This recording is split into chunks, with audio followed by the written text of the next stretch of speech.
going to call this series or this video things that no one told me about Universal. So first thing is, it's important for me to let you know that I am an expert in planning Disney park vacations, and I'm learning Universal for the first time. So see this video as me giving tips to you to avoid some of the mistakes in things that cost us a lot of time and money. So if you're a Universal newbie, this is for you. This video, however, is not meant to be a comprehensive guide. It's meant to supplement maybe the tips that your friend who went to Universal told you, or something that you saw on YouTube. But basically, these are my tips from one beginner to another. I hope you enjoy this realistic first-timers experience to Universal. Use the timestamps below to skip ahead to the tips that you need. Let's get into the video. If you get paper tickets, you want to take pictures of the back, because some of the rides you have to put your things up, and then that would also include like your pass. And if you happen to lose it, if you have a picture of the ticket, then they can replace it for you. It is really hot. I'm ready to go in and have my first experience at Universal Studios Orlando. What we trying to do? I don't know, I'm just taking it in right now.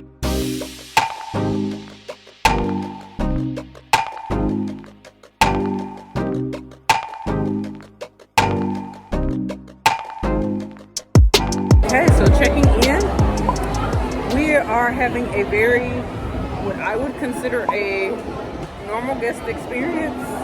I think a normal guest that doesn't have a whole lot of tips and advice and express pass. We're in the line for Escape from Gringotts, their bag policy for rides. Now, I was already kind of aware of this, but I learned a lot more just now.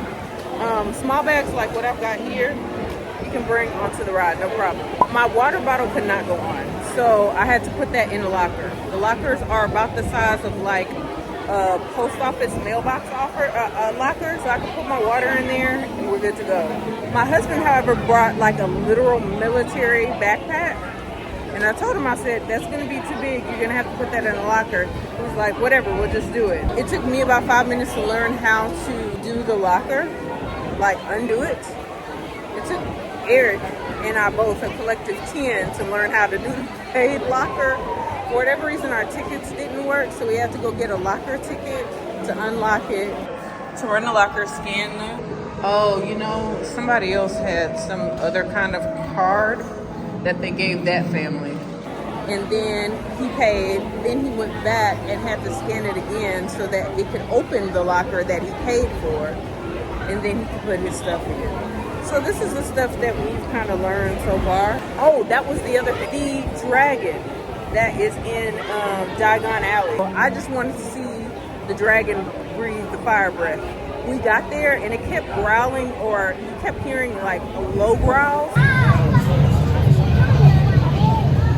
But there's a distinct different kind of growl that you'll hear. And you'll hear for like, I don't know, I want to say like 20 seconds. And that's when you know it's about to go.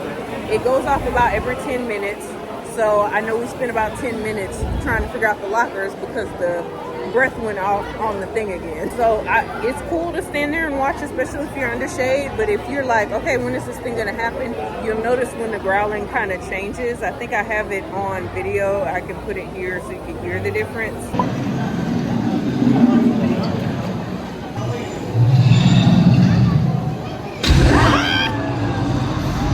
Those are the things we've learned so far. Working to resolve the situation and keeping informed of any further developments.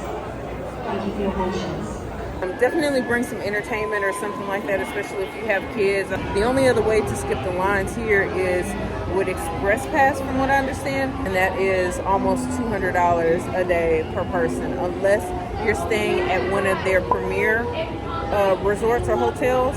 I believe that's what it's called, like the Hard Rock. There's a couple other ones as well. Those come with Express Pass with all of the individuals in your room on check-in and check-out day. There is a single rider line. I didn't even explore that option because I've never gone through the queue. We're working to resolve the situation and keep you informed of any further developments. Yeah. Thank you for your patience. Ride's delayed again.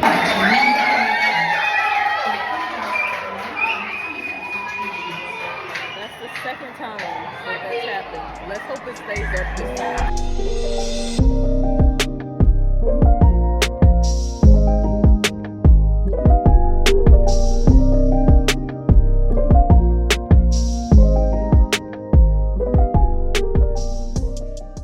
This is like Cosmic Rewind with greens.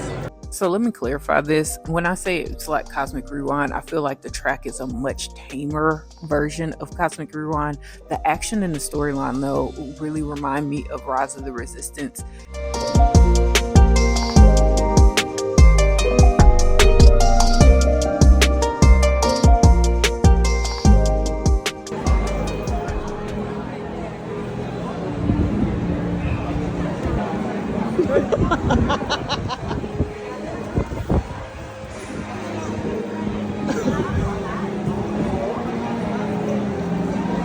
It was a roller coaster. I see. That's an attraction. I see.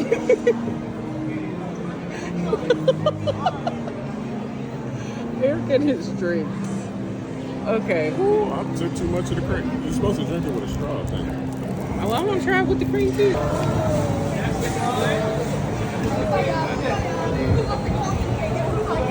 Yeah, you do need that. I told you. Yeah. It's good. I wanted to try it straight. Wait till the salt hit you. The salt? The salt hit you? Yeah, it's kind of salty. Yeah. Butterscotchy. Yeah.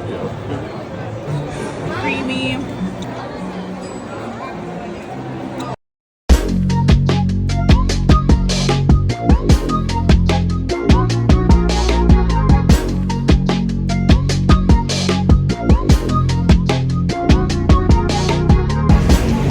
I don't want that. Oh, I thought you were giving that to me. I am. I don't want that. I want it all, but I want a flaming mold. Too much sugar. We gonna drink a flaming mold too.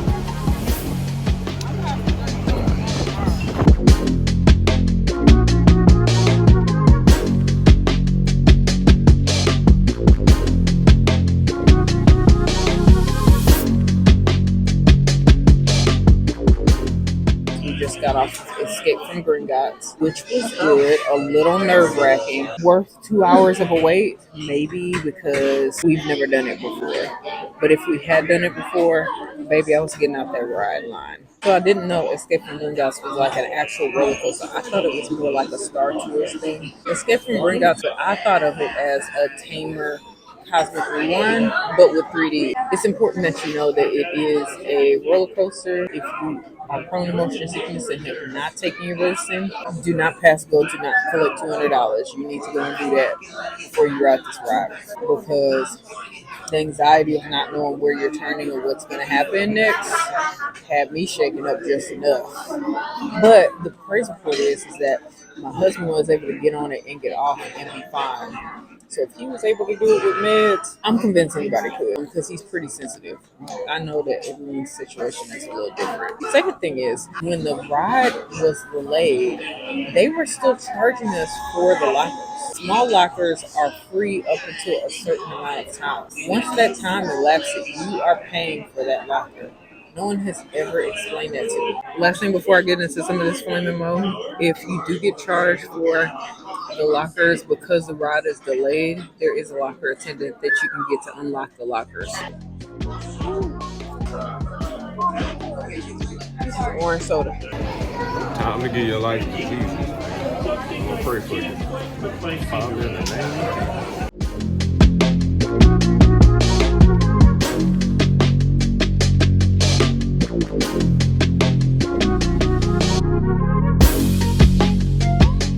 If I were to describe these rides to a Disney adult, I would say this ride is a more thrilling, more detailed in animatronics version of Peter Pan. A little bit of fragrance of like Soarin' in there.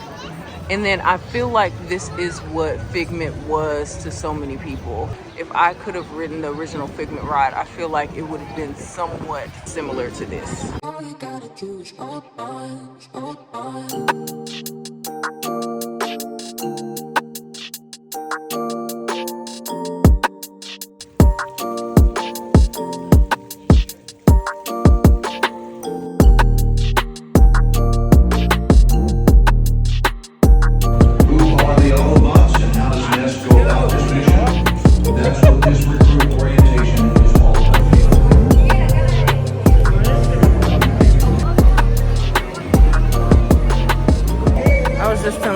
How you can't do too much of recording in the rides because they don't allow it, which is fine. That allows me to enjoy it and not think about, oh, should I capture this right now? So I really enjoy that.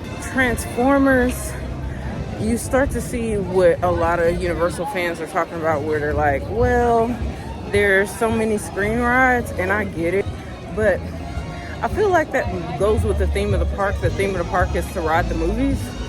So at least that's what I understood, like in my training and stuff. Like, we just got off Transformers. That felt like I was in the battle, or at least experiencing the hits from the battle, you know, in the movie. But it was cool.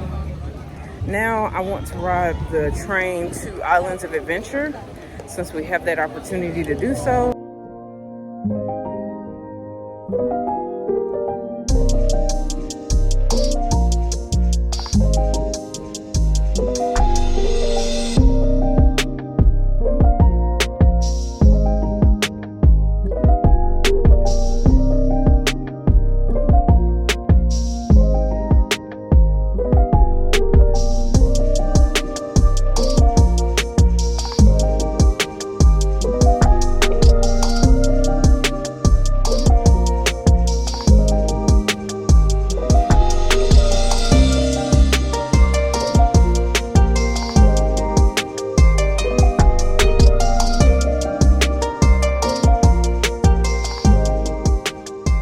Okay, this ride is almost like if Soarin', it's actually more like Flight of Passage on steroids, like if the little ride vehicle had a mind of its own. That's what this is like. It with a couple of cheap like scares. One really good one, but the rest are cheap. I don't have any video of the Jurassic River adventure. However, it is like universe of energy plus every single water ride at Disney. Like all of them, just mix them together. That's Jurassic River Adventure. Okay, so this part of the video, I am actively trying to get back to the hotel for a couple of reasons. I've been up for 48 hours, my feet hurt, I am half asleep, and I'm just ready to go to bed because I want to go to early park entry the next day so that I can rope drop Hagrid's, which was successful, and I will show you that in my next video. My husband, however, kept seeing really low wait times, as you're gonna see next. Spiderman might have been a 5 or 10 minute wait, and he really wanted to get on, so we ended the night with a couple more rides.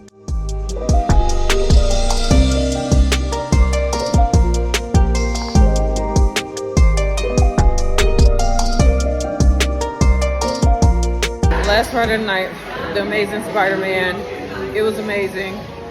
Slightly jerky, a lot jerky. All of these rides that have the screens and the carts like this are kind of like Indiana Jones and Dinosaur. So that's what I mean, but way rougher, like, in my opinion. That's my opinion. We ended our night with Skull Island, I think is the name of the ride. I'm not sure. I don't know what to compare it to when it comes to Disney rides. The closest thing that I think I can compare it to is maybe how you end Navi River Journey with seeing an amazing animatronic that happens on that ride as well. That's the best thing I can compare it to. But it was a really successful day in my book. We got a lot of rides done without Express Pass. The end of the day had a lot less waits than the beginning of the day. Seeing the beginning of the day had a 2-hour wait. So I think it was successful. I hope these tips helped you. If you're interested in how my travel day to Universal went, you can check out this video here. I actually literally came off the plane and went straight to Universal. This is a continuation of that video. And this video, I'm sure, is something really cool that you'll want to watch. I'll see you guys in the next video. Bye.